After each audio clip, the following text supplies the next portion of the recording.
De nos jours, les gens prient davantage, car ils ont découvert que la prière augmente l'efficacité dans tous les domaines.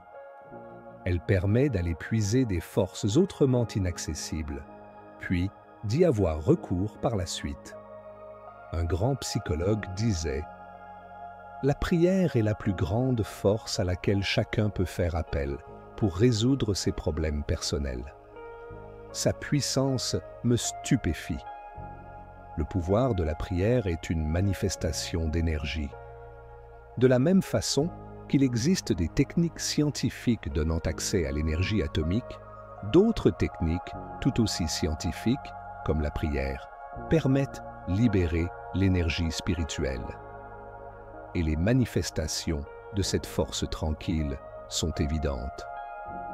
Il semble même que la prière ait le pouvoir de ralentir le processus de vieillissement et d'atténuer considérablement les infirmités et l'affaiblissement physique. L'âge n'entraîne pas forcément une perte de l'énergie vitale, de la force intérieure ou physique, du dynamisme.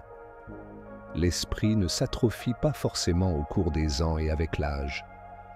La prière a un pouvoir régénérateur indéniable. Si vous la laissez envahir votre subconscient, siège des forces qui déterminent la justesse de vos actes, vous serez guidé dans la solution de vos problèmes. La prière a le pouvoir de susciter des réactions justes et saines. Profondément ancrée dans l'inconscient, elle vous fera renaître, libérera l'énergie présente en vous pour la laisser circuler librement. Si vous n'avez pas encore fait l'expérience de ce pouvoir, c'est que vous avez peut-être besoin d'acquérir de nouvelles techniques de prière. Il n'est pas mauvais d'envisager la prière sous l'angle de l'efficacité. On met habituellement l'accent sur son aspect religieux, mais ces deux points de vue ne sont pas incompatibles. La pratique spirituelle scientifique exclut les procédés stéréotypés, tout comme c'est généralement le cas en science. Si vous avez toujours prié d'une manière qui vous a été profitable, peut-être pouvez-vous prier d'une autre façon, tout aussi efficace, en variant le modèle de vos prières et en les formulant autrement. Essayez de faire toujours mieux en adoptant et en améliorant de nouvelles techniques.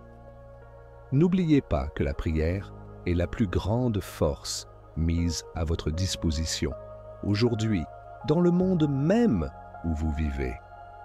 Vous n'auriez certainement pas recours à un vieux fanal pour vous éclairer. Une lampe halogène ferait mieux votre affaire si vous aviez le choix.